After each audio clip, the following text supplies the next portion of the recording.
കോഴിക്കോട് വാണിമേലിൽ 10 വയസ്സുകാരിയെ നിരന്തരം ലൈംഗിക അതിക്രമത്തിനും ബലാത്സംഗത്തിനും ഇരയാക്കിയ പ്രതിക്ക് 43 വർഷം തടവും 1,50,000 രൂപ പിഴയും വിധിച്ചിരിക്കുകയാണ്. പരപ്പുപാറ സ്വദേശി ദേരോത്ത് കണ്ടി ഷൈജുവിനെയാണ് നാദാപുരം ഫാസ്റ്റ് ട്രാക്ക് കോടതി ശിക്ഷിച്ചത്. മുഹമ്മദ് ഷഹീദ് ചേരുന്നുണ്ട്. ഷഹീദ്, ഈ സംഭവം എന്നായിരുന്നു? കേസിന്റെ പശ്ചാത്തലം, കഠിനമായി വരുന്ന ശിക്ഷാവിധി സംബന്ധിച്ചു.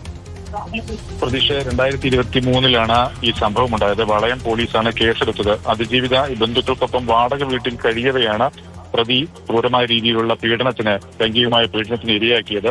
10 വയസ്സുകാരിയുടെ പരാതിയിലാണ് കേസ് രജിസ്റ്റർ ചെയ്തത്. വാണിമേൽ പരപ്പുപാറ സ്വദേശി രേരോത്ത് കണ്ടി ഷൈജു, 42 വയസ്സാണ് ഇയാൾക്ക്. അയാളെയാണ് നാദാപുരം ഫസ്റ്റ് ട്രാക്ക് സ്പെഷ്യൽ കോടതി ജഡ്ജ് നൌഷാദ് അലി ശിക്ഷിച്ചിരിക്കുന്നത്.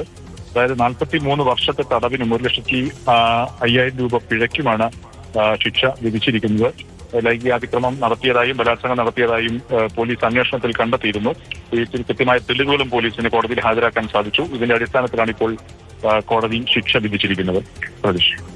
പോക്സോ കേസിലാണ് കടുത്ത ശിക്ഷ. 43 വർഷത്തെ ശിക്ഷയാണ് ഇപ്പോൾ വിധിച്ചിരിക്കുന്നത്. ഷഹീദാണ് വിശദാംശങ്ങൾ നൽകിയത്.